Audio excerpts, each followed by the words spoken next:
நித்தமும் உன்னை நடத்தி உன் ஆத்துமாவை திருப்தியாக்கி உன் எலும்புகளை நீ நீர்ப்பாய்ச்சலான தோட்டத்தை போலவும். இப்ப எல்லாரும் சேர்ந்து வாசிக்கலாம், எல்லாரும் இணைந்து மீண்டும் ஒருமுறை கூட வாசிக்கலாம். கர்த்தர் நித்தமும் உன்னை நடத்தி மகா வறட்சியான காலங்களில் உன் ஆத்துமாவை திருப்தியாக்கி உன் எலும்புகளை நினமுள்ளதாக்குவார். நீ நீர்ப்பாய்ச்சலான தோட்டத்தை போலவும் வற்றாத நீருற்றை போலவும் இருப்பா. இந்த வார்த்தைக்காய் கரங்களை உயர்த்தி எல்லாரும் சத்தம் அலையிலே சொல்லி மகிமைப்படுத்தலாமா? இந்த சத்தத்தை எங்கிருந்து கேட்டாலும் உங்கள் குடும்பங்களிலே இந்த வார்த்தை இந்த மாதம் முழுதும் வழி நடத்துவதாக. ஆண்டவர் சொல்லுகிறார், கர்த்தர் நித்தமும் உன்னை நடத்தி மகா வறட்சியான காலங்களிலும் உன் ஆத்துமாவை திருப்தியாக்கி உன் எலும்புகளை நினமுள்ளதாக்குவார். வற்றாத நீருற்றை போலவும் தேவனால் நீர்ப்பாய்ச்சலான தோட்டத்தை போலவும் இருப்பா என்று சொல்லி பரிசுத்த வேதம் நமக்கு தெளிவாய் சொல்லிக் கொடுக்கிறது. ஆம், தேவனாகிய கர்த்தர் நம்மை வழி நடத்தும் பொழுது நம்முடைய உள்ளான மனுஷனுடைய வாழ்க்கையிலே பலன் உண்டாகிறது. வெளியையும் கர்த்தர் பலன் கொடுக்கிறவர்களாக, கனி கொடுக்கிறவர்களாக கர்த்தர் மாறச் செய்கிறார். பாருங்கள், அவர் சொல்லுகிறார், நித்தமும் உன்னை நடத்தி என்று சொல்லுகிறார். அப்படி நடத்தும் பொழுது என்ன நடக்கிறது? ஆத்துமா திருப்தியாகிறது. உள்ளிருக்கிற வெளியே தெரியாத எலும்புகள் நினமுள்ளதாகிறது. அது மாத்திரமல்ல, வெளியே நீர்ப்பாய்ச்சலான தோட்டத்தை போலவும் வற்றாத நீருற்றை போலவும் கர்த்தர் மாற பண்ணுகிறார். அப்போ தேவனாகிய கர்த்தர் நம்முடைய ஊழியத்தை, நம்முடைய குடும்ப ஜீவியத்தை கர்த்தர் வழி நடத்த வேண்டும். எத்தனை பேர் வாஞ்சிக்கிறீங்க, கர்த்தரால் என் குடும்பம் நடத்தப்பட வேண்டும் என்று சொல்லி? வலது கரத்தை உயர்த்தி ஆமென் என்று சொல்வீர்களாக. ஆம், இந்த வசனத்தை தியானித்த பொழுது எனக்கு ஒரு சம்பவம் ஞாபகத்து வந்தது. அநேக நாட்களுக்கு முன்பதாக எனக்கு ஒரு போதகர் சொன்ன ஒரு வார்த்தை. பேசிக் கொண்டிருக்கும் பொழுது அவர் சொன்னார், ஒரு நபர் ஸ்பெயின் தேசத்திற்கு வேலைக்கு சென்றாராம். கிட்டத்தட்ட பல நாட்கள் கடந்து கப்பல் பிரயாணத்திலே அவர் வேலைக்கு சென்றாராம். 1 மாதங்களாக வேலையை முடித்துவிட்டு தன் வீட்டிற்கு வர வேண்டும். அவருக்கு 3 பிள்ளைகள், நல்ல ஒரு கர்த்தரை ஆராதிக்கிற ஒரு குடும்பம். பிரயாணம் சந்தோஷமாக இருந்தது. அவர்கள் அந்த சகோதரர் வேலையை முடித்துவிட்டு பின்பதாக மீண்டும் தன்னுடைய சொந்த பட்டணத்திற்கு வர வேண்டும். அந்த வேலை செய்த சம்பளத்தை அவர் கையில் வைத்துக்கொண்டு சந்தோஷமாக, என் பிள்ளைகளுக்கு இதை செய்ய வேண்டும், என்னுடைய குடும்பத்தில் இருக்கிற அந்த கடனை அடைத்து இன்னும் ஒரு கார் வாங்க வேண்டும் என்று சொல்லி ஹல்லேலூயா பல விஷயங்களை மனதில் வைத்துக்கொண்டு அவர் அந்த பிரயாணத்தை தொடங்கினார். அது கப்பல் பிரயாணமாக இருந்தது. அந்த கப்பலில் கிட்டத்தட்ட 300க்கு மேலாக அந்த கப்பலிலே பிரயாணம் செய்தார்கள். எல்லாரும் அவருடைய குடும்பத்திற்கு சந்தோஷமாய் போகும்படிக்கு தங்கள் பிரயாணங்களை தொடங்கின பொழுது 2-3 நாட்கள் ஆனது. அந்த பிரயாணம் கிட்டத்தட்ட 15 நாட்கள் ஆகும். 15-18 நாட்களுக்கிட்ட ஆகுமாம் அந்த கப்பலில் அவங்க வீடு போய் சேர்வதற்கு. அப்படி இருக்கும் 3 நாட்கள் ஆன பொழுது திடீரென்பாக ஒரு இரவிலே அந்த கப்பல் ஒரு பாறையின் மேல் மோதி 2 துண்டாக உடைந்ததாம். உடைந்த பொழுது அதில் இருக்கிற பயணிகள் எல்லாரும் தங்களை காப்பாற்றிக் கொள்வதற்கு என்னெல்லாமோ செய்து எப்படியாவது கரையை அடைந்து விட வேண்டும் என்று சொல்லி இதெல்லாமோ பிடித்து கொண்டு அவர்கள் செயல்பட ஆரம்பித்தார்கள். இந்த மனிதனும் விதிவிலக்கல்ல, இவரும் அதே போல, ஆண்டவனே இவ்வளவு ஜெபத்தோடு நான் தொடங்கி வந்தேன், எனக்கு 3 பிள்ளைகள் இருக்கிறாங்களே, எனக்கு ஒரு மனைவி இருக்கிறாங்களே, இப்படி ஒரு அசம்பவிதம் என்ன நடைபெற்று விட்டது என்று சொல்லி இவரால் தன்னால் முடிந்த அளவுக்கு பிரயாசப்பட்டு அந்த இரவு நேரத்தில் ஏதோ ஒரு கப்பல் பகுதியில் உடைந்த பகுதியை பிடித்து கொண்டு அவர் ஏதோ ஒரு கரைக்கு வந்து சேர்ந்தார். ஒரு நாள் அளவும் அது அந்த போகிற திசையிலே இவர் பயணிக்க ஆரம்பித்தார். அந்த டயர்டில் ஒரு தீவில் வந்து அவர் சேர்ந்தாராம். அந்த தீவு கேட்டீங்கன்னா ஒரு குட்டி ஒரு தீவு, எப்பொழுதும் மழை பெய்து கொண்டே இருக்கும். எந்த நேரமும் இடி மின்னலோடு கூட மழை பெய்து கொண்டிருக்கும். ஒரு மனிதன் வாழ்வதற்கு சௌகரியம் அற்றதான ஒரு தீவு. இந்த தீவில் தனி ஆளாய் மாற்றிக்கொண்டான். இவன் உயிர் பிழைத்ததே நன்மை என்று சொல்லி, ஆண்டவனே ஜீவன தந்தியரே நன்றி என்று சொல்லிக் கொண்டிருக்கும் பொழுது எந்த தொலை தொடர்பும் இல்லை, எந்த ஒரு கம்யூனிகேஷனும் இல்லாததுனால அந்த செய்தி அந்த இடமெல்லாம் பரவ ஆரம்பித்தது. அந்த மனைவி தன்னுடைய கணவனார் வர எதிர்பார்த்து கொண்டிருந்த அந்த மனைவி நியூஸ்ல பார்க்குறாங்க, இப்படி அந்த கப்பல் ஆக்சிடென்ட் ஆனதுனால அதுல கப்பல்ல பிரயாணித்த எல்லாரும் மரித்து போனார்கள் என்ற செய்தி கேள்விப்பட்ட உடனே இவர்கள் மிகவும் துக்கத்தோடு அழ ஆரம்பித்தார்கள். இது நடந்த சம்பவம் ஆனால் இங்கே இந்த மனிதன் உயிரோடு கூட இருக்கிறார். ஆனால் இந்த தாயார் ஜெபிக்க ஆரம்பித்தால், எப்படி ஆயினும் என் கணவரை மீட்டு கொண்டு தாரும் ஆண்டவரே. அப்போ நாங்கள் உண்மை நம்பி இருக்கிறோம் ஆண்டவர். இந்த புறஜாதிகள் நடுவில் உங்களை நம்பிதான் நாங்கள் வாழுகிறோம். இந்த 3 பிள்ளைகளை நினைத்தருளும் ஆண்டவர் என்று சொல்லி புசியாமலும் குடியாமலும் அவர்கள் உபவாசத்தோடு கர்த்தரை தேடிக் கொண்டிருக்கிறார்கள். ஆனால் டெலிவிஷன்ல நியூஸ் வருகிறது, இவருடைய போட்டோவை போட்டு இவர் மரித்து போனார், காணவில்லை என்ற லிஸ்ட்ல நாங்கள் அந்த சரீரங்களை, உடல்களை தேடிக் கொண்டிருக்கிறோம், கப்பல் மூலமாக, ஹெலிகாப்டர் மூலமாக தேடிக் கொண்டிருக்கிறோம் என்று சொல்லுகிறார்கள். ஆனால் இவரோ பல நாட்களாக, 2-3 நாட்களாக சாப்பிடாமல் என்ன பண்ணுகிறார்? அந்த கடல் தண்ணி எப்படிதான் குடிக்க முடியும்? ஒற்றை ஆளாக விடிய விடிய மழை பெய்கிறது. ஒரு இக்கட்டான ஒரு சூழ்நிலை. அப்படிப்பட்ட நேரத்தில் அந்த சேதமடைந்த பகுதியை அவர் திருப்பி பார்த்த பொழுது அந்த இடத்துல அவருக்கான அந்த தண்ணீர், அந்த ஒரு 2-3 பாட்டில் நிறைய தண்ணீர் இருக்கிறது, நிறைய பழங்களும் பிரெட்டும் அதில் இருந்துச்சு. இவர் ஆச்சரியப்பட்டார். அதை எடுத்து என்ன செய்கிறார்னா, அதை கொஞ்சம் கொஞ்சமா சாப்பிட ஆரம்பிக்கிறார். சாப்பிட்டு கொண்டே, எப்போ எனக்கு விடுவி காலம் வரும், இதே தீவில் மறித்து விடுவோனோ, ஒரு நேரம் கூட மழை நிற்க மாட்டேங்குது என்று சொல்லி கண்ணீரோடு கூட இவர் ஜெபிக்க ஆரம்பித்தார். கர்த்தருக்கு ஸ்தோத்திரம். அப்பொழுது அந்த கப்பல் இருந்த பகுதிகளையும் அதிலிருந்த சில அந்த துணிகளையும் என்ன பண்ண, கிழித்து எடுத்து ஒரு ஷெட்டு போட ஆரம்பித்தார். அந்த ஷெட்ல என்ன பண்ணார்னா, 2 நாட்கள் அவர் வாசம் பண்ண ஆரம்பித்தார். அந்த சாப்பாடெல்லாம் சாப்பிட்டுட்டு கொஞ்சம் தெம்பா இருந்தார். எப்படி ஆயினும் வாழ்ந்துடலாம் என்ற ஒரு நம்பிக்கை வந்துச்சு. இரவு நேரங்களில் பயம், கரண்டும் கிடையாது பாருங்க, பயத்துல எப்போ சூரியன் உதிக்கு மறையுதுன்னே தெரியாது. அப்படி ஒரு இக்கட்டான நிலைமை. திடீர்னு மழை கொஞ்சம் ஓய ஆரம்பித்தது. ஓஞ்ச பொழுது கேட்டிங்கன்னா, அந்த அவர் வச்சிருந்த ஷெட்டு போட்டிருந்தார் பாருங்க, டெம்பரரி ஷெட், அது தீப்பிடித்து எரிய ஆரம்பிச்சிச்சு. போட இருந்த ஒரு சௌகரியமும் போச்சுதே என்று சொல்லி ரொம்ப கண்ணீரோடு என்ன செய்யறாருன்னா அழுதுட்டே இருந்தார். இந்த மழையும் பெய்து திடீர் இந்த ஷெட்டும் தீப்பிடிக்கு. இவருக்கு ஆச்சரியமா இருக்குது, என்ன நடக்குது நம்மளை சுற்றி என்று சொல்லி இருந்த பொழுது திடீரென்பாக ஒரு கப்பல் அவருக்கு நேராக, அந்த தீவுக்கு நேராக வர ஆரம்பித்தது. இவருக்கு ஆச்சரியம் தாங்க முடியல. உடனே தன் மாட்டியிருந்த சட்டையை கலத்தி தென்னை மரத்தில் ஏறி ஓன்னு சத்தம் போட ஆரம்பித்தார். உடனே இந்த கப்பல் அவருக்கு நேராக வந்து அவரை மீட்டு கொண்டார்கள். தந்த பட்டணத்துக்கு அவர் செல்ல ஆரம்பித்தார். மகிழ்ச்சியோடு கர்த்தரை துதித்தார். இதை நான் எதற்கு சொல்லுகிறேன் என்று சொன்னால், இந்த சம்பவத்தை பார்க்கும் பொழுது ஒரு எதிர்பாராத ஒரு சம்பவம் நடைபெற்றது. இந்த குடும்பம் கர்த்தரை அதிகமாய் சார்ந்து நின்றது. இக்கட்டான சூழ்நிலைகளில் இவர்கள் கர்த்தரை தேடினார்கள். ஆனால் தேவனாகிய கர்த்தர் அவர்களை நடத்தின பாதை மிகவும் ஆச்சரியமானது. இவர்கள் எதிர்பாராத பாதையில கர்த்தர் நடத்தினார். பாருங்கள், இந்த மனிதன் இவன் நினைத்தான் சாப்பிடுவதற்கு ஒன்றுமே இராதுன்னு நினைத்தான். ஆனால் அவன் கொண்டு வந்த அந்த கப்பல் துண்டியில ஒரு பகுதியில இவனுக்கான எல்லா இவனுடைய ஆகாரங்கள் ஆயத்தமாக்கப்பட்டிருந்தது. இவனுடைய ஷெட்டு எரிந்த பொழுது அந்த புகையை பார்த்து ஏதோ ஒன்று எரிந்து கொண்டு இருக்கிறது என்று சொல்லி தூர இடங்கள்ல சென்சாரில் அறிந்து கொண்டு கப்பலை அவர்கள் அனுப்பினார்கள். பாருங்கள், அந்த மனிதன் அதன் மூலமாக காப்பாற்றப்பட்டான். என்றைக்குமே கர்த்தரின் நடத்துதல் நாம் விரும்புகிறபடி அல்ல, அவர் என்ன செய்ய நினைத்திருக்கிறாரோ அதன் பிரகாரமே நடக்கும். அது நமக்கு ஆச்சரியமாக இருக்கும். அல்லேலூயா சொல்லலாமா? கரங்களை வைத்து சொல்லுமே ஹல்லேலூயா. என் ஆண்டவர் சொன்னார், உன் நினைவுகள் என் நினைவுகள் அல்ல, உன் வழிகள் என் வழிகளும் அல்ல என்று கர்த்தர் சொல்லியிருக்கிறார்.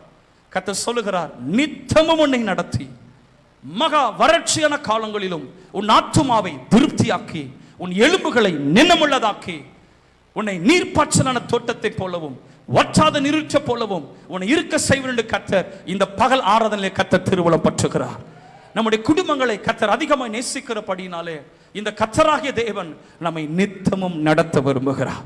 இந்த மாதம் முழுவதும் நம்முடைய வேலையிலும், நம்முடைய தனிப்பட்ட காரியங்களிலும், நம்முடைய பலவீனங்களிலும் நம் கரங்களை பிடித்து கர்த்தர் நடத்த விரும்புகிறார்.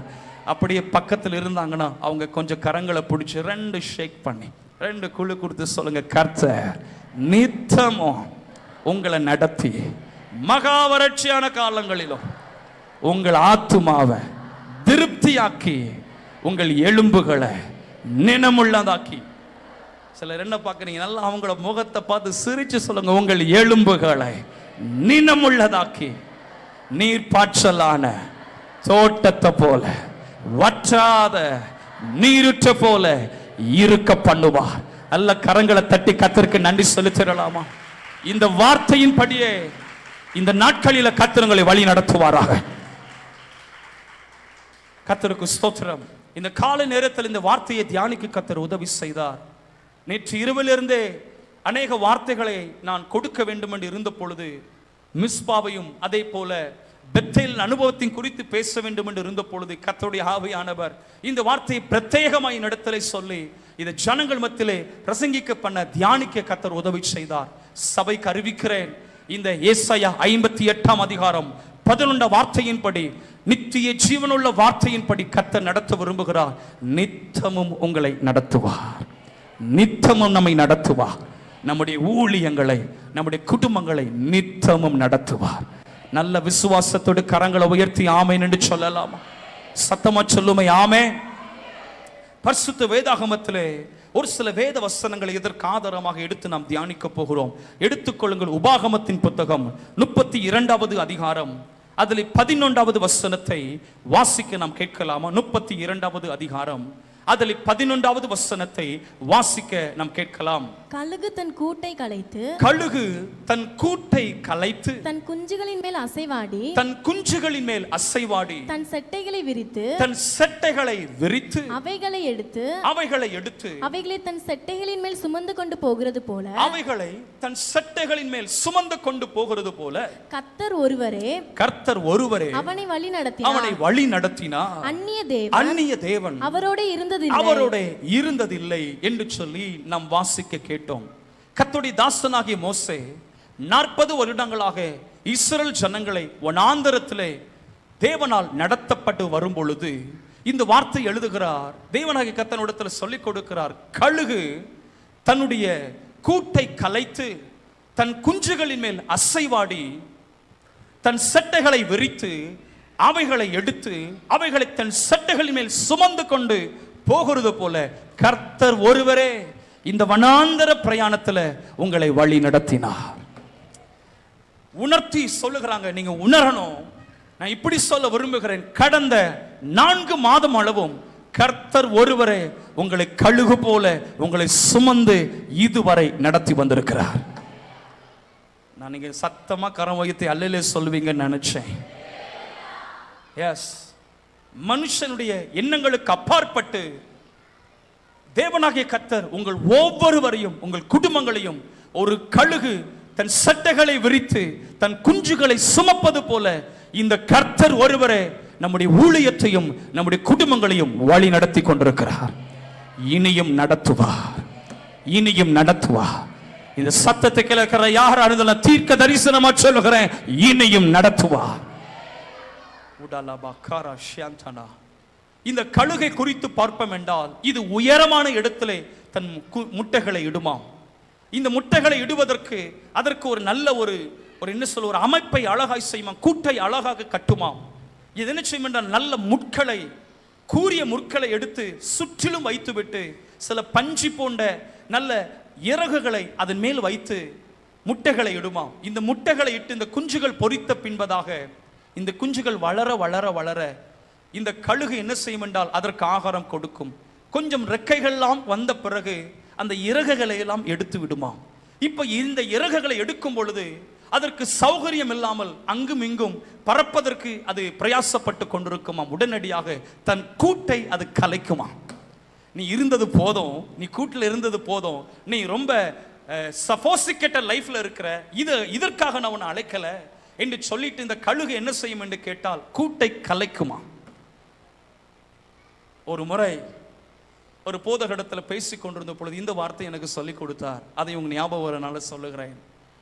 ஒரு எலி பார்த்துருக்கோம்ல, நம்ம எலி வீட்டில் தொந்தரவு பண்ணும் பார்த்தீங்களா? அந்த எலி என்ன பண்ணுச்சுன்னா, ஒரு வீட்டில் இருக்கிற எஜமான் என்ன பண்ணார்னா, ஒரு ஜாடியில் நிறைய அரிசி வச்சிருந்தாராம். நிறைய அரிசி வச்சிருந்த பார்த்த உடனே இந்த எலிகளுக்கு ஒரே கொண்டாட்டம்.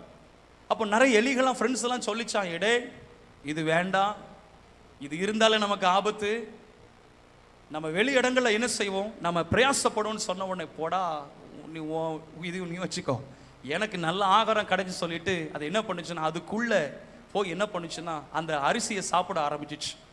2 நாள் 3 நாள் 4 நாள் அப்படி இருந்த பொழுது சாப்பிட்டு சாப்பிட்டு சாப்பிட்டு என்ன, அந்த ஜாடி அரிசியெல்லாம் காலி ஆயிட்டு வந்துச்சு. இனி அரிசியே இல்லை, முழுவதும் என்ன ஆயிடுச்சுன்னா எம்டி ஆயிடுச்சு. இப்போ எலிக்கு மேலே வர முடியலை. சாப்பிட்டுட்டு குண்டாயிட்டு இந்த எலி எவ்வளவோ பிரயாசப்பட்டு பார்க்குது, என்ன செய்ய முடியல, மேலே வர முடியல. ஒன்று சொல்கிறேன், சில நேரங்களில் சௌகரியமாக இருக்கணும்னு நினச்சிடாதீங்க, அதுவே நமக்கு வினையாக மாறிடும். ஏன் கத்தர் சொல்ல வைக்கிறான்னு தெரியல.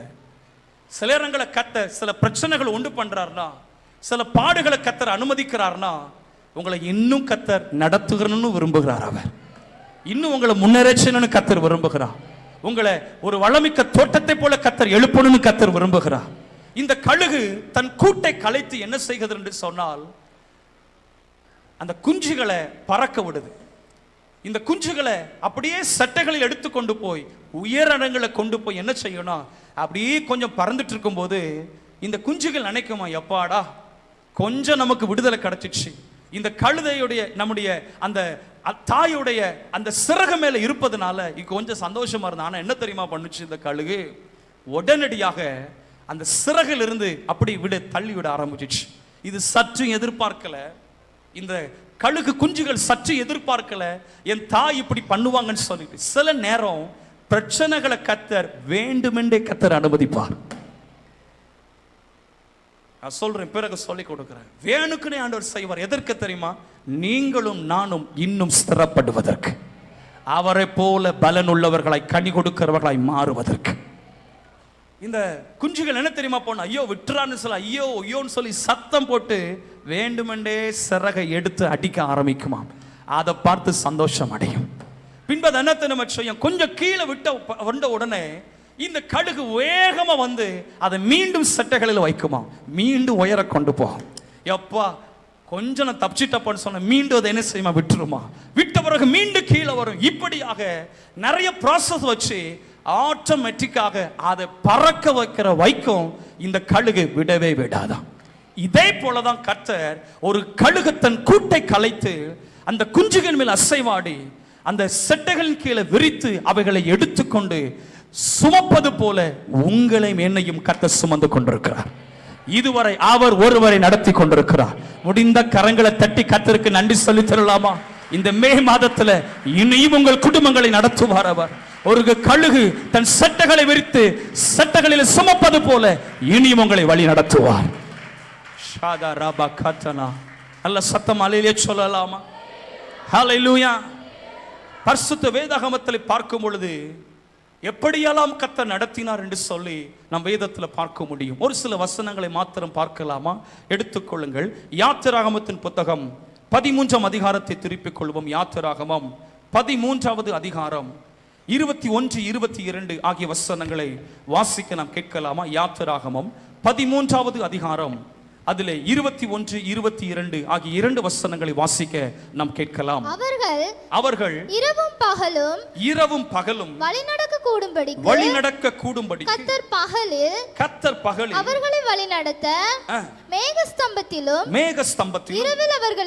இரவில் அவர்களுக்கு வெளிச்சம் காட்ட அக்கினி ஸ்தம்பத்திலும் அவர்களுக்கு முன் சென்றார். பகலிலே மேகஸ்தம்பம் இரவிலே அக்கினி ஸ்தம்பமும் ஜனங்களிடத்திலிருந்து விலகி போகவே இல்லை. என்னை கேட்கிற கர்த்தருடைய பிள்ளைகளே, எகிப்தின் அடிமைத்தனத்திலிருந்து கர்த்தராகிய தேவன் இந்த இஸ்ரவேல் ஜனங்களை தம்முடைய புயத்தினாலே, தம்முடைய வெளியேறப்பட்ட தம்முடைய வல்லமையினாலே கர்த்தர் அவர்களை புறப்பட பண்ணி வனாந்தரத்திலே 40 வருடமாய் அவர்களை வழி நடத்தினார். நடத்தி வரும் பொழுது அவர்கள் வழி நடப்பதற்காக பகலிலே மேக ஸ்தம்பத்தையும் இரவிலே அக்கினி ஸ்தம்பத்தையும் கர்த்தர் கட்டளையிட்டு அவைகளுக்கு முன் சென்றார். ஜனங்களை வழி நடத்தும்படிக்கு அவருடைய பிரசன்னத்தினாலே இந்த ஜனங்கள் பயந்து விடாத படிக்கும், இவர்கள் பத்திரமாய் நடத்தும் பட படிக்கும் இந்த தேவனாகிய கர்த்தர் பகலிலே மேக ஸ்தம்பமாகவும் இரவிலே அக்கினி ஸ்தம்பமாகவும் அவர்களுக்கு முன் நின்று அவர்களை வழி நடத்தினார். இந்த நாளில நான் ஜெபிக்க நான் உங்களை கேட்டுக்கொள்ளுகிறேன். இந்த மே மாதத்தில் ஆண்டவரே உங்க பிரசன்னத்தினால் என்னை வழி நடத்துவீராக. மேக ஸ்தம்பத்தை கொண்டும் இரவில் அக்கினி ஸ்தம்பத்தை கொண்டும் உம்முடைய ஜனங்களை பாதுகாப்போடு கிருபையாய் நடத்தின தேவன் எங்கள் குடும்பங்களை உங்க பிரசன்னத்தினால் வழி நடத்துவீராக. எத்தனை பேர் கேட்க போறீங்க இந்த நேரத்தில்? கொஞ்சம் அப்படி 2 கரங்களை உயர்த்தி கொள்ளலாமா? இந்த செய்தி நேரத்தில் அப்படி 2 கரங்களை உயர்த்தி கொஞ்சம் ஏசப்பாட்ட கிழங்கு, ஏசப்பா உங்க பிரசன்னத்தினால என்னை நடத்துங்க ராஜா. எங்க குடும்பங்களை நடத்தி சொல்லுங்க ஆண்டவரே. நான் வாழ்வது உமக்காக ராஜா. ஆண்டவரே, என் சூழ்நிலைகள் எல்லாம் நீங்க பார்க்கிறீங்க ஆண்டவரே. நிறைய தேவைகளோடு நான் நிற்கிறேன். நிறைய ஆண்டவரே எதிர்பார்ப்போடு உங்க சமூகத்தில் வந்திருக்கிறேன். இந்த மே மாதத்துல உங்க பிரசன்னத்தினால் என்னை நடத்துங்க ராஜா. உன்னை நித்தமும் நடத்த விரும்புகிறார். ஒரு இஸ்ரேல் ஜனங்களை பகலிலே மேக ஸ்தம்பத்தினாலும் இரவிலே அக்கினி ஸ்தம்பத்தினாலும் அவர்களை முன்னின்று நடத்தின தேவன் உங்க குடும்பங்களை முன்னின்று கத்த நடத்த விரும்புகிறார். அப்படி பிரசன்னம் எங்க இருக்குதோ அங்க சமாதானம் இருக்கும். அப்படி பிரசன்னம் எங்க உண்டோ அங்க ஜெயம் உண்டு. அங்க பிரசன்னம் எங்க உண்டோ அங்க விடுதலையும் உண்டு. அங்கே கர்த்தரால் நடத்தப்படுகிற போஷிப்பும் உண்டு. ரெண்டு கரங்களை உயர்த்தி, ஏசப்பா உங்க பிரசன்னத்தினால் எங்களை நடத்துங்க ராஜா. இஸ்ரவேல் ஜனங்களை மேக ஸ்தம்பத்திலும் அக்கினி ஸ்தம்பத்திலும் முன்னின்று நடத்தின தேவன் எங்களை நடத்தி செல்லுங்க ராஜா. நீங்க விட்டுறாதீங்க சிஸ்டர், பிரதர். கர்த்தர் தான் நடத்தணும். இந்த மாதத்துல கர்த்தர் தான் நடத்தணும். வாலிப தம்பி, வாலிப தங்கச்சி விட்டுறாத. கர்த்தர் தான் நடத்தணும். ஆண்டவரே, உங்க பிரசன்னத்தை எனக்கு தாருங்க ராஜா. உங்க பிரசன்னத்தினால் என்னை நடத்துங்க ஆண்டவரே. யார் கர்த்தருடைய பிரசன்னத்தினால நடத்தப்படுகிறார்களோ அவர்கள் குடும்பம் கர்த்தரால் பலப்படுத்தப்படும். அந்த குடும்பத்தில் குறைவிராது. இந்த மாதத்தில் ஆச்சரியமாய் கர்த்தர் நடத்த சித்தம் கொண்டிருக்கிறார். ஆண்டவரே, உங்க பிரசன்னத்தினால் என்னை நடத்துங்க ராஜா. விட்டுறாதீங்க சிஸ்டர், விட்டுறாதீங்க பிரதிக. அல்லா ரா சாந்தா ரா கட்டனா. சில குடும்பங்களை குறைவுகளை பார்க்கிறேன். அநேக புலமுள் சத்தத்தை கேட்கிறேன். அநேக சண்டைகளின் சத்தத்தை கேட்கிறேன். வேண்டாத பிரச்சனைகளை பார்க்கிறேன். சில பொறாமைகளை பார்க்கிறேன். ஆனாலும் ஆண்டவரே, உங்க பிரசன்னத்தினால் எங்கள் குடும்பங்களை வழி நடத்துவீராக. உங்க பிரசன்னத்தினால் எங்கள் ஊழியத்தை நடத்துவீராக. நீங்க ஜெபிக்க ஜெபிக்க வானம் திறக்கப்படுகிறது. அவருடைய பிரசன்னம் உங்கள் வீடுகளில் ஊற்றப்படுகிறதை பார்க்கிறேன். அல்ல கரங்களை தட்டி கர்த்தருக்கு நன்றி சொல்லலாமா? அல்ல கரங்களை தட்டி கர்த்தருக்கு நன்றி சொல்லலாமா? ஆண்டவரே, உம்முடைய பிரசன்னத்தினால் இன்று முதல் இந்த பிள்ளைகளை வழி நடத்துவீராக. இவர்கள் பலவீனத்தில் உங்க பிரசன்னத்தினால் இவர்களை நடத்துவீராக ராஜா. இவர்கள் நஷ்டங்களில் உங்க பிரசன்னத்தினால் நடத்துவீராக ஆண்டவரே. Thank you Father, thank you Jesus. சத்தமா சொல்லுவோமே ஹalleluya, ஹalleluya. நான் விசுவாசிக்கிறேன் இந்த மாதத்துல தம்முடைய விலையேறப்பட்ட பிரசன்னத்தினால் உங்களை முன்னின்று நடத்துவா. ஆண்டவர் சொல்லுகிறார், என் சமூகம் உனக்கு முன்பாக செல்லும், என் சமூகம் உனக்கு முன்பாக செல்லும். அல்ல கரங்களை தட்டி கர்த்தருக்கு நன்றி செலுத்திடலாமா? அவர் நடத்துகிறவர், நித்தமும் நடத்துகிறவர். எந்த சூழ்நிலையிலும் அவர் தம்முடைய பிரசன்னத்தினால் உன்னை நடத்துகிறவர். Thank you Lord, thank you Jesus. இன்னும் ஒரு சில காரியங்கள் மாத்திரம் சொல்லி உங்களுக்காக நான் ஜெபிக்க விரும்புகிறேன். எப்படி ஆண்டவர் நடத்துகிறார் என்று சொல்லி ஒரு 3 காரியத்தை பார்க்கலாமா? எடுத்துக்கொள்ளுங்கள். சங்கீதங்களின் புத்தகம் 23ஆம் சங்கீதம் 3வது வசனத்தை 4வது வசனத்தை வாசிக்க கேட்கலாமா? சங்கீதங்களின் புத்தகம் 23ஆம் சங்கீதம் அதிலே 4 மற்றும் 4 ஆகிய வசனங்களை வாசிக்க நாம் கேட்கலாம். அவர் என் ஆத்துமாவை தேற்றி, அவரின் ஆத்துமாவை தேற்றி தம்முடைய நாமத்தின் நிமித்தம் தம்முடைய நாமத்தின் நிமித்தம் என்னை நீதியின் பாதையிலே நடத்துகிறார், நீதியின் பாதையில் நடத்துகிறார். நான் மரண இருளின் பள்ளத்தாக்கிலே நடந்தாலும் பொல்லாப்புக்கு பயப்படேன். தேவரீ என்னோட இருக்கிறீர். போதும். இந்த இடத்துல நாம் பார்க்கும் பொழுது எப்படி ஆண்டவர் நடத்துகிறார் என்று சொன்னால், நீதியின் பாதைகளில் நடத்துகிறார். பக்கத்தில் இருந்து அவங்கள பார்த்து கரம் பிடிச்சு மீண்டும் சொல்லுங்க பாப்பமே, கர்த்தர் உங்களை நீதியின் பாதையில நடத்துவா.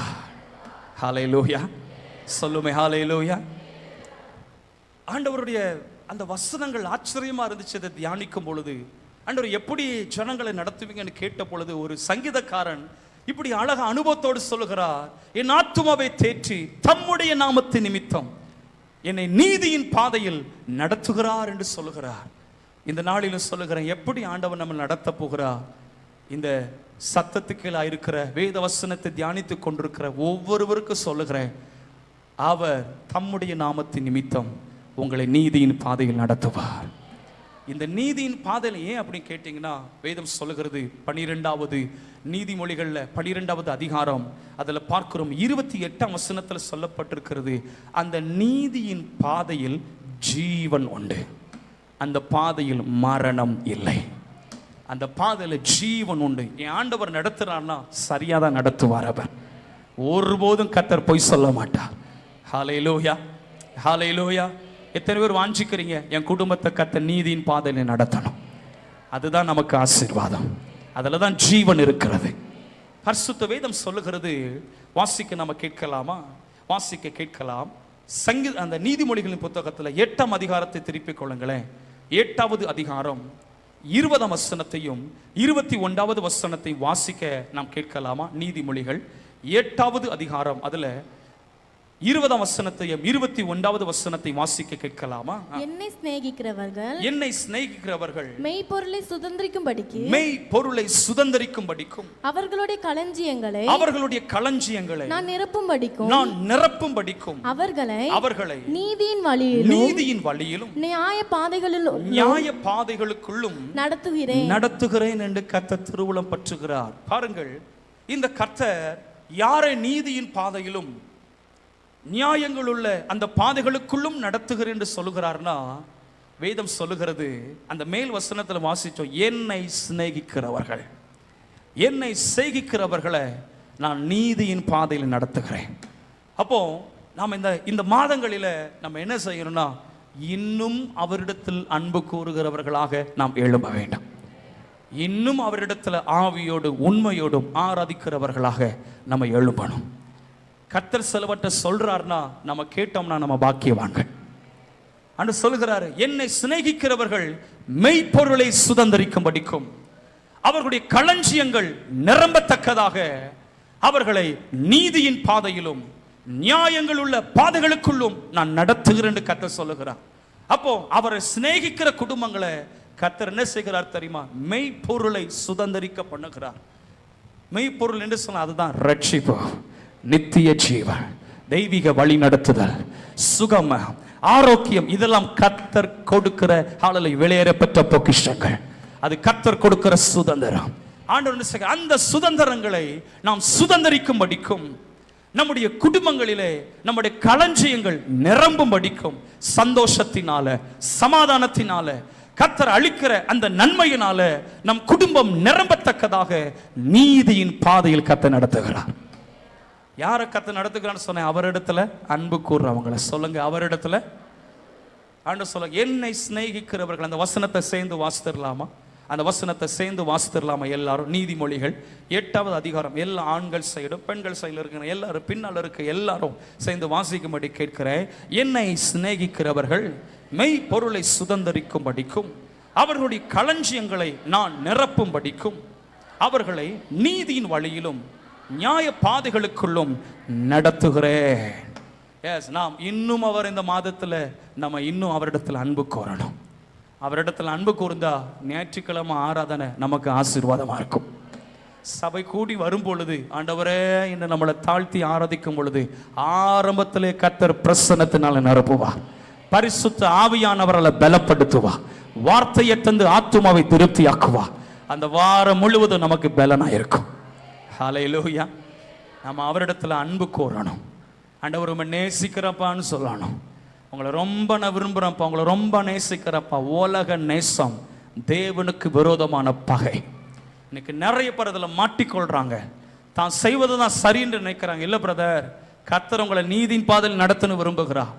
உலக சிநேகத்தை விட்டு விட்டு கர்த்தர் நடத்துகிற நீதியின் பாதையில் உங்களை திசை திருப்பி கொண்டு அந்த நித்திய ஜீவனை சுதந்தரிப்பதற்காக தேவன் வைத்திருக்கிற மெய்ப்பொருளை, இரட்சணிய சந்தோஷத்தை, நித்திய ஜீவனை சுதந்தரிப்பதற்காக இந்த பூமியிலும் உங்கள் களஞ்சியங்கள் நிரம்பத்தக்கதாக சமாதானத்தினால, தெய்வீக பலத்தினால, தேவ திட்டத்தினாலே நீங்கள் நிரப்பப்படும்படிக்காக நீதியின் பாதையில் நீங்கள் நடக்கணும்னு கர்த்தர் விரும்புகிறார்.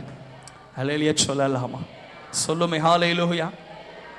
எஸ், அவர் நீதியின் பாதையில நம்மை நடத்த விரும்புகிறார்.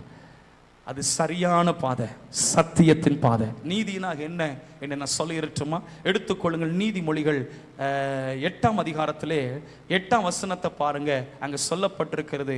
நீதிமொழிகள் 8வது அதிகாரம் 8ஆம் வசனத்துல பார்க்கிறோம். சொல்லப்பட்டிருக்கிறது, என் வாயின் வாக்குகள் எல்லாம் நீதியானவைகள். என்னங்க என்னங்க என்னங்க சொல்லப்பட்டிருக்கு? என் வாயின் வாக்குகள் எல்லாம் நீதியானவைகள் அவைகளில் புரட்டும் விபரீதமும் இல்லை.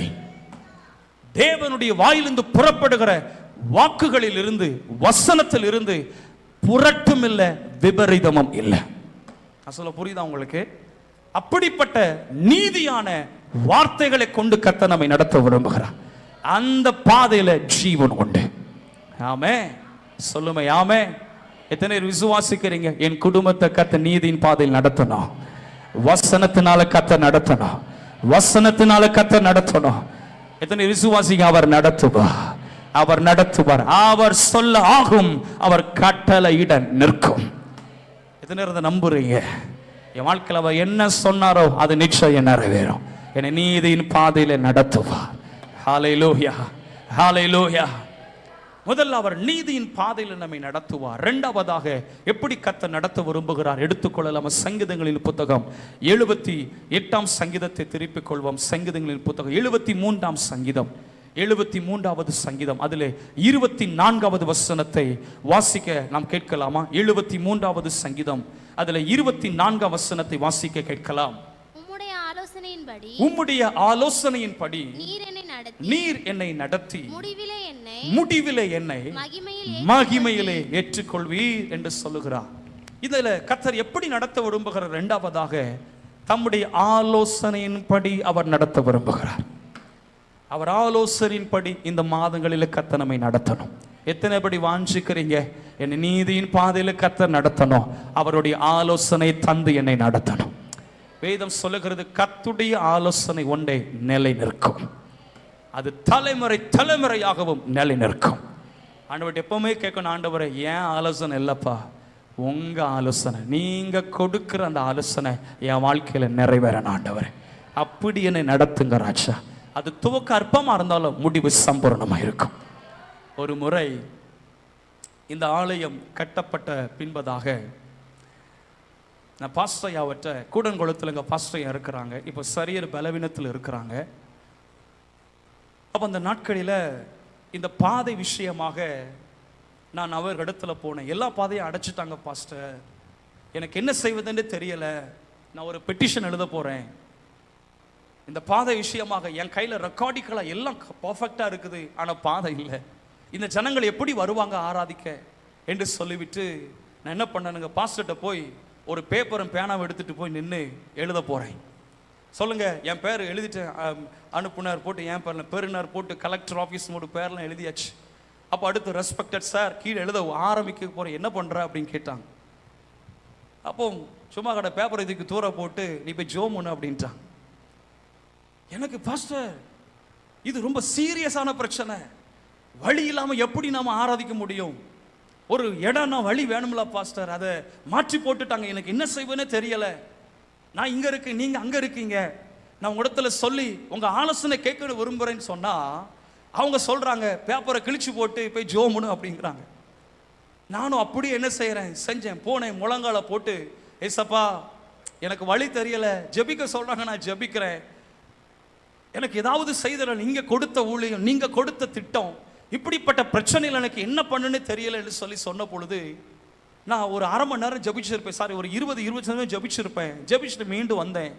வந்த பிறகு நான் ஜபிச்சுட்டு அடுத்து என்ன பண்ணணும் அப்படின்னு கேட்டேன். கேட்டப்போ சொன்னாங்க நீ வீட்டுக்கு போய் ஊழியத்தை பாரு அப்படின்ட்டாங்க. எனக்கு தலையும் புரியல காலும் புரியல, பேப்பரும் போச்சு பேனாவும் போச்சு, நான் வந்துட்டேன். அப்புறம் கிட்டத்தட்ட 3 மாதங்கள் ஆச்சு. என் மனசுல வச்சுட்டே இருந்தேன், ஆண்டவரே என்ன செய்ய போறேன்னு தெரியலையே, இந்த ஊழியம் வளர்ந்துட்டு இருக்குது, இப்படி சம்மந்தம் இல்லாமல் பிரச்சனைகள் வருது, ஒரு பாதை வேணும்லாப்பா அப்படின்னு சொல்லி இருக்கும் பொழுது திடீர்னு ஒரு நாள் சப் கலெக்டரு, தாசில்தாரு, அப்புறம் இங்கே இருக்கிற விஓ, அப்போ சுற்றி இருக்கிற சில கிராமம் அந்த பக்கத்துக்கு இடத்துல இருக்கலாம் வந்தாங்க. வந்து நின்ன பொழுது நான் பாஸ்டையா திடீர்னு ஃபோன் அடித்து சொன்னேன், பாஸ்டையா காலையில் இது நடந்துச்சு, பாஸ்டையா இத்தனை பேர் வந்திருக்கிறாங்க, இப்போ நான் பத்திரத்தை எடுத்துட்டு அந்த டாக்குமெண்ட்டை என்கிட்ட இருக்க எல்லாத்தையும் தூக்கிட்டு நான் வெளியே போகிறேன், நீங்கள் எனக்கான ஜெபம் பண்ணிக்கோங்க. அப்போ சொன்னாங்க வெளியே போகக்கூடாது, நீ வெளியே போனால் அவ்வளோதான், வெளியே போகக்கூடாது, பத்திரத்தை எடுத்து உள்ளவை, டாக்குமெண்ட் ஒன்றும் கொடுக்க வேண்டாம், அது பாட்டுக்கு நடக்கும், நீ வெளியே போனால் அவ்வளோதான் அப்படின்ட்டாங்க. நான் மண்டையை சொரிஞ்சிட்டு என்னடா தெரியாமல் பாஸ்ட்டு சொல்லிட்டோம், இது என்னடா புதுசாக இருக்குது, ஐயோ கலெக்டர் வந்து ஒரு சப் கலெக்டர் வந்திருக்கிறாரு, தாசில்தார் வந்திருக்கிறாங்க, இந்த இடம் கொஞ்சம் கரெக்டாக அதில் இருக்கிறபடி சர்வேல இருக்கிறபடி பிளான் பண்ணி போடணும் வந்திருக்கிறாங்க. அப்போ நம்மகிட்ட தானே பத்திரம் இருக்குது, நம்மகிட்ட தானே அந்த எஃப்எம் பிளான்லாம் இருக்குது, அப்போ நம்மளை நிச்சயம் கூப்பிடுவாங்க. நான் ஜன்னலில் இருந்து பார்த்துக்கிட்டே இருக்கிறேன், ஒரு ஆள் கூப்பிடலை. 10-30 பேர் இருக்கிறாங்க, நம்மள இந்த இடம் தானே கூப்பிடுவாங்க நினச்சி ஒரு ஆள் கூப்பிடலை. நானும் என்னடா சரி பரவாயில்லன்னு வீட்டுக்குள்ளே இருக்கிறேன். அப்புறம் கேட்டிங்கன்னா அந்த இடத்துல உள்ளவங்களாம் என்ன பண்ணுறாங்கன்னா அந்த இடத்த சரியாக அளந்து அங்கேருந்து பின்னால் வரைக்கும் சில கட்டிடங்களை இடிக்க வேண்டியதாயிற்று. இடித்து எல்லாருக்கும் சுமூகமாக அந்த கலெக்டர் சப் கலெக்டர் எனக்கு பேர் மறந்துட்டு அவங்க வந்து அந்த எல்லாவற்றையும் நேர்த்தியாக செஞ்சு கொடுத்தாங்க. இப்போ தான் நீங்கள் பார்க்குற அந்த பாதை. ஹல்லேலூயா சொல்லுமே, ஹல்லேலூயா. அந்த பாதை இருக்கிற ஆக்சுவல் பாதை அது. அப்போது நான் வெளியே போல பார்த்தீங்களா, நான் பாஸ்டர்கிட்ட மீண்டும் சொன்னேன், எதுக்கு பாஸ்டர் என்னை வெளியே போவேன்னு சொன்னீங்க?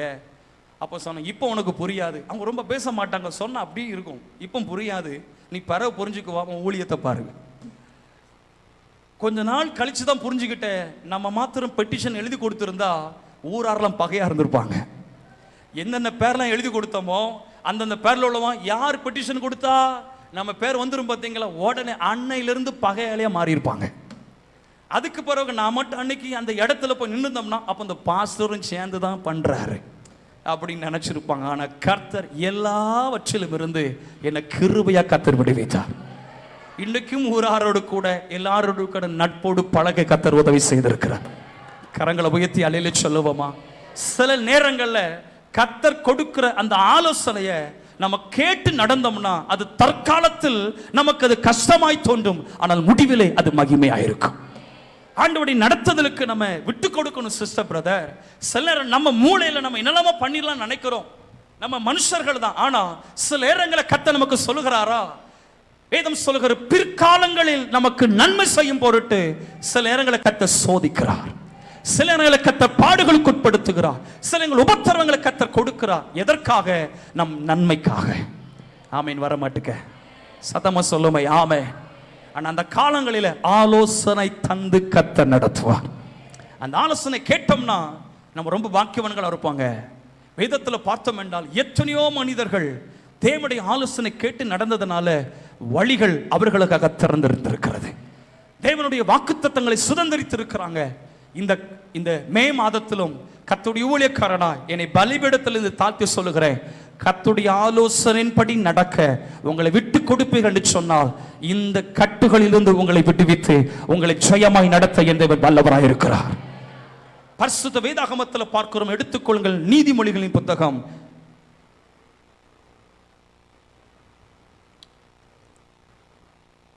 24ஆம் அதிகாரத்தை எடுத்துக்கொள்ளுங்கள். நீதிமொழிகள் 24வது அதிகாரம், அதிலே 6வது வசனத்தை வாசிக்க நாம் கேட்கலாமா? வேதம் சொல்லுகிற நீதிமொழிகள் 24வது அதிகாரம் 6வது வசனத்தை வாசிக்க கேட்கலாம்.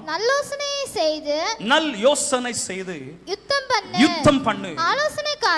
ஆலோசனைக்காரர் அநேகரால் ஜெயம் கிடைக்கும்.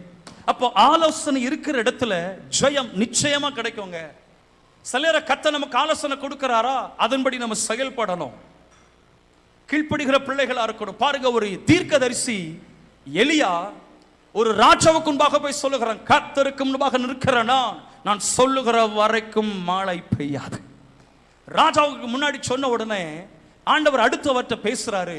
இப்ப போய் கேரித் ஆற்ற அந்த வனாந்தர சூழ்நிலைகளிலும் அந்த இடத்தில் இருக்கிற தண்ணீராலும் காகத்தினாலும் கர்த்தர் அந்த எலியாவை போஷித்தார்.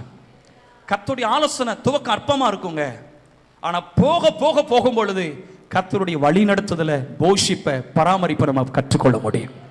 ஆமீன். வரமாட்டுக்க சில வனாந்தரமான இடத்துல கர்த்தர் நம்மளை கொண்டு போறாரா, சில தனித்துவமான பாதையில கர்த்தர் கொண்டு போறாரா, அறிந்து கொள்ளுங்க, கர்த்தரே உங்களை நடத்துகிறார், கர்த்தரே உங்களை நடத்துகிறார். சில புதிய திட்டங்களை கர்த்தர் தொடங்க வைக்கிறாரா, கர்த்தரே உங்களை நடத்துகிறார். இது மனுஷன் சொல்ல ஆகுது அல்ல, தேவனே இதை முன்குறித்தார். இஸ்ரேல் ஜனங்களை வனாந்தரத்துல நடத்தினாருங்க. அப்படி பிரசன்னத்தினால, தம்முடைய வல்லமையினால, பலத்தினால கர்த்தர் நடத்தி வந்தார். இந்த இடத்துல நம் காண்கிற பொழுது ஆலோசனை கேட்டு நம்ம நடக்கணும். அப்படி ஆலோசனையை தந்து கர்த்தர் நம்மளை நடத்துவார். கர்த்தருக்கு ஸ்தோத்திரம். இந்த எலியா தீர்க்கதரிசி அந்த இடத்துல கர்த்தருடைய சொற்படியே செய்கிறான் பாருங்க. அடுத்த ஆண்டவர் சொல்றாரு, நீ சாரிபாத் என்கிற அந்த ஊர்ல இருக்கிற ஒரு விதவின் இடத்திற்கு போகணும், நீ வேற எங்கும் போக கூடாது. அப்ப இவனுக்குள்ள மனசுல தோண்டி இருக்கலாம், ராஜா வீடு இருக்கு, பக்கத்துல மந்திரிகள் வீடு இருக்கு, எனக்கு தெரிஞ்ச மாதிரி பல தீர்க்கதரிசிகள் இருக்கிற அவங்க வீடுல இருக்குது, அங்க போய் இருந்தா கூட நல்ல சாப்பாடு கிடைக்குமே. ஆனா ஆண்டவர் சொல்றாரு, ஒரு ஏழை விதவை, சாப்பாட்டுக்கு கூட ஒரு வழி இல்லாத அந்த இடத்துல இருக்கிற ஒரு ஸ்திரீயின் இடத்துல கர்த்தர் போக சொல்றார். என்ன ஆச்சரியம் பாருங்க ஆண்டவருடைய நடத்துதல். இவர் சொன்ன உடனே கர்த்தர் கட்டளையிட்டபடி அந்த வீட்டிற்கு சென்றார். அவன் வீட்டில் பார்த்தீங்கன்னா ரொம்ப குறைவுள்ளவங்கள தான் இருந்தாங்க. ஒருவேளை சாப்பாடுக்கு தான் அவங்களுக்கு இருந்துச்சு. அந்த 2 அடைய சுட்டு அவங்க சாப்பிட்டுட்டு சாகணும்னு இருக்கிறாங்க. அவ்வளோ பஞ்சம், ஆயிரக்கணக்கான ஜனங்கள் இருக்கிறாங்க, அதுல பஞ்சமான ஒரு நிலைமை. அது நிலைமையில கர்த்தர் சொன்ன வார்த்தையை ஆலோசனை கேட்டு அவன் வழி நடந்தான் பாருங்க. அந்த இடத்துல குறைவுகள் நிறைவாயிற்று. அவள் மூலம் கர்த்தர் என்ன செஞ்சார்னா அந்த தீர்க்கதரிசியை போஷித்தார். அந்த தீர்க்கதரிசியுடைய வார்த்தையின் மூலம் அவர் இருந்த அந்த பிரசன்னத்தின் மூலம் அந்த வீட்டில் நிறைவு உண்டாயிற்று. வனாந்தரத்தில் ஹல்லேலூயா அந்த வறண்ட அனுபவத்திலும் எண்ணெயும் அந்த மாவும் குறைவில்லாமல் இருந்தது. இப்படி சொல்ல விரும்புகிறேன், அப்படி ஆலோசனை கேட்டு செயல்படுங்க. உங்கள் மூலம் குடும்பமும் ஊழியமும் கர்த்தரால் பிரயோஜனப்படும். சொல்லலாமா? சொல்லுமே ஹல்லேலூயா. என்னைக்குமே கர்த்தருடைய ஆலோசனை தான் நல்ல இருக்கும். கர்த்தர் கொடுக்கிற ஆலோசனை கேட்டு நம்ம நடப்போம். நம்முடைய குடும்பமும் நம்முடைய ஊழியமும் கர்த்தரால் பிரயோஜனமுள்ளதாய் மாறுவதாக. ஹல்லேலூயா. சொல்லுமே ஹல்லேலூயா. பக்கத்துல இருந்தா இப்போ கரம் பிடிச்சு அவங்கள பார்த்து கொஞ்சம் சொல்லுங்க, சிரிச்சுட்டே சொல்லுங்க, கர்த்தர் கொடுக்கிற ஆலோசனையின்படி நடப்போம், அவர் நடத்துவார். ஹல்லேலூயா சொல்லலாமா எல்லாரும்? ஹல்லேலூயா. அனுசன உன் நினைவுகள் என் நினைவுகள் அல்ல, உன் வழிகள் என் வழிகளும் அல்ல என்று கர்த்தர் சொல்லியிருக்கிறார். அப்படி ஆலோசனை கேட்டு நடக்கணும். எஸ், அவர் கொடுக்கிற வார்த்தை நமக்கு பிரயோஜனமா இருக்குங்க. ஒரு ஈசாக்கிட்ட ஆண்டவர் சொன்னார், ஆலோசனையா கொடுத்தார், நீ அங்க எங்கேயும் போவாத, நான் சொல்ற மாதிரி கேரார்ல குடியிரு, நான் சொல்ற இடத்துல இருன்னு கர்த்தர் சொன்னார். சொன்னபடியே செஞ்சான் பாருங்க. எத்தனையோ வாக்குவாதம் வந்துச்சு, எத்தனையோ பிரச்சனைகள் எழும்பிச்சு. கர்த்தர் சில வேளைகளை சொன்னா அப்படி நடக்கும் பொழுது பிரச்சனை வருதுன்னா அறிந்து கொள்ளணும், ஒரு ரகபத்தை கர்த்தர் வைத்திருக்கிறார். ஹலோ, ஒரு ரகபத்தை கர்த்தர் வைத்திருக்கிறார். நாம் பெருகுவதற்கு கர்த்தர் இடம் உண்டாக பண்ணுகிறவர். ராபா கத்தரா, கரங்களை தட்டி நல்ல கர்த்தருக்கு மகிமை செலுத்தலாமா? என்றைக்குமே அவருடைய ஆலோசனை நடக்கும் பொழுது சில பிரச்சனைகள் பின்வாங்கிட வேண்டாம். தொடர்ந்து கர்த்தர் சொல்லுகிற இடத்துல நாம் செயல்படும் பொழுது ரகபத்தை கர்த்தர் காண செய்கிறார். Yes yes yes. மூன்றாவதாக நான் சொல்லி முடிக்க விரும்புகிறேன். முதல்ல சொன்னேன், நீதியின் பாதையில் கர்த்தர் நடத்துகிறார். இரண்டாவதாக ஆலோசனையின்படி நடத்துகிறார். மூன்றாவதாக கர்த்தர் என்ன செய்கிறார்? வாசிக்கலாம் 2 நாளாகமம் 32வது அதிகாரம் அதுல 22வது வசனத்தை வாசிக்க கேட்கலாமா? 2 நாளாகமம் 32வது அதிகாரம் அதிலே 22வது வசனத்தை சத்தத்தை உயர்த்தி வாசிக்க நாம் கேட்கலாம்.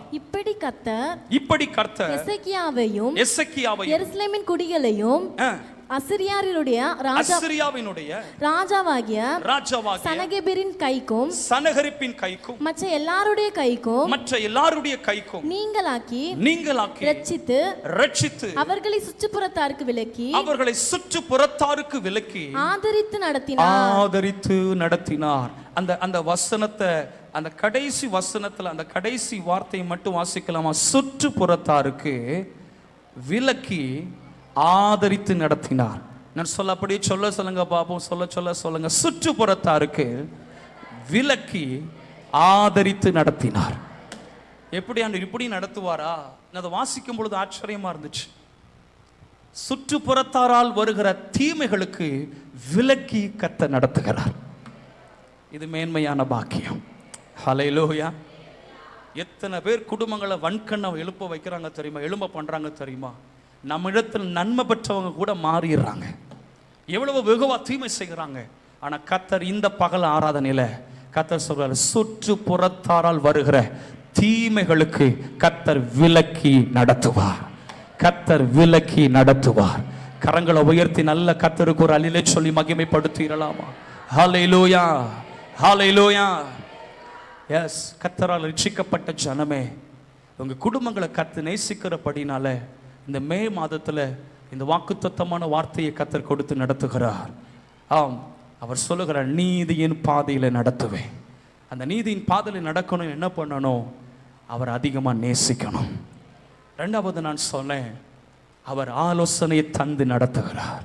அவருடைய ஆலோசனையை தந்து நடத்தணும், என்ன பண்ணணும்? அப்படியே கீழ்ப்படியணும். அப்படி என்ன செய்யணும்? கீழ்ப்படணும். என்றைக்குமே தேவனுடைய வாக்குத்தத்தங்கள் நிபந்தனை இல்லாமல் வருவது இல்லை. அவருடைய வார்த்தைக்கு கீழ்ப்பட்டு ஆலோசனைப்படி நடக்கும் பொழுது அவருடைய நடத்துதல் ஆச்சரியமாயிருக்கும். மூன்றாவதாக நான் சொன்னேன், அவர் எப்படி நடத்துகிறார்? சுற்றுப்புறத்தாருடைய தீமைக்கு கர்த்தர் விலக்கி ஆதரித்து நடத்துகிறார். இந்த எசேக்கியா ராஜா வாழ்ந்த நாட்களில் சனகரிப் என்கிற அசரியா ராஜா பலவாறு நிந்திக்கிறான். பக்கத்தில் உள்ள ராஜா தான் எதிராக படையெடுத்து வருகிறான். ஆனா இந்த ராஜா எசேக்கியா ராஜா என்ன தெரியுமா செஞ்சாரு? வேதம் சொல்லுகிறது, அந்த 2 நாளாகமம் 33ஆம் அதிகாரத்துல பார்க்கிறோம். 20ஆம் வசனத்தை பாருங்களேன். சொல்லப்பட்டிருக்கிறது, இது நிமித்தம் ராஜாவாகிய எசேக்கியாவும் ஆமோத்சின் குமாரனாகிய ஏசாயா தீர்க்கதரிசியும் பிரார்த்தித்து வானத்தை நோக்கி அபயமிட்டார்கள் என்று சொல்லப்பட்டிருக்கிறது. எங்க நோக்கி அபயமிட்டாங்களா? இப்படி சொல்ல விரும்புகிறேன், ஊக்கமா ஜபிச்சாங்க. ஊக்கமா ஜபிச்சாங்க. இவ்வளவு பிரச்சனைகள் வரும் பொழுது சில லேண்ட் விஷயங்கள்ல அநேக பிசாசின் தந்திரங்கள் எழுப்பப்பட்டிருக்கிறத பார்க்கிறேன். சில குடும்ப உறவுகளில் அல்லது சத்துருவானன் பல தீமைகளை எழுப்பிக் கொண்டிருக்கிறத பார்க்கிறேன். ரட்சிக்கப்பட்ட கர்த்தருடைய ஜனமே, நீ தேவ சபையில ஒருமித்து ஜெபிப்பாயானால் இந்த நாட்களில சுற்றுப்புறத்தாரால் வருகிற தீமைக்கு கர்த்தர் விலக்கி ஆதரித்து நடத்த உண்மை உள்ளவராயிருக்கிறார். எத்தனை விசுவாசிக்கிற இந்த வார்த்தையை சத்தமா கரங்களை உயர்த்தி அலையிலே சொல்லுவோமா? சொல்லுவோமே ஹல்லேலூயா. வேலை ஸ்தலங்கள்ல புரிந்து கொள்வது இல்லை. நம்ம நல்ல வேலை செய்வோம், ஆனா அவங்க தான் எதிர அனுப்பாங்க. எதுக்கு அப்படி நிக்கிறாங்க நமக்கே புரியாது. ஒன்று சொல்லுகிறேன், அப்படிப்பட்ட காலகட்டத்திலும் கர்த்தரை நோக்கி அபயமிடுங்க. ஆண்டவர் என்ன செய்ய, என்ன நடத்துங்கப்பா, என்னை நடத்துங்க ராஜா என்று சொல்லி கேட்டு பாருங்க. நான் விசுவாசிக்கிறேன், இந்த நாட்களில எல்லா தீமைக்கும் உங்களை விலக்கி தப்பு வைப்பா. அவரை நோக்கி முறையிடுகிற ஜெபிக்கிற பிள்ளைகள் வாழ்க்கையில என் தேவன் ஜெயத்தை தர வல்லவராய் இருக்கிறார். ஹல்லேலூயா, ஹல்லேலூயா. நான் இப்படி சொல்ல விரும்புகிறேன், அவங்க என்னதான் ஆயுதங்களை உருவாக்கட்டும், என்னதான் செயல்படட்டும், எல்லாமே அவர்கள் வாழ்க்கையில அது சாதகம் என்று சொல்லட்டும், ஆனால் ஜெபிக்கிறவன் கையில தான் கர்த்தர் முடிவை வைத்திருக்கிறார். நீ ஒரு மனதோடு நாம் ஜெபிப்போம் என்று சொன்னால் அவன் ஆயுதங்களை வாய்க்காதபடிக்கு நமக்கு ஜெயம் தந்து நடத்த கர்த்தர் வல்லவராய் இருக்கிறார். அவர் உண்மையாய் நம்மை நடத்த விரும்புகிறார். அதான் ஆண்டவர் சொல்லுகிறார், நித்தமும் உன்னை நடத்தி மகா வறட்சியான காலங்களில் எலும்புகளை உன் ஆத்துமாவை திருப்தியாக்கி எலும்புகளை நின்னமுள்ளதாக்குவார் என்று சொல்லி எல்லாரும் அப்படி முழங்கால் படிட்டு கொள்ளலாமா? எல்லாரும் முழங்கால் படிட்டு, ஆண்டவரே உங்க பிரசன்னத்தினால் என்னை நடத்துங்க. ஹல்லேலூயா. நீதியின் பாதையில் என்னை நடத்துங்கப்பா. உங்க ஆலோசனை தந்து நடத்துங்க ராஜா. ஹல்லேலூயா. இன்னைக்கு கேட்டபடி சுற்றுப்புறத்தாருடைய தீமைக்கு என்னை விலக்கி நடத்துங்கப்பா என்று எல்லாரும் இப்படி வாய்களை திறந்து கர்த்தர்கிட்ட கேட்கலாமா?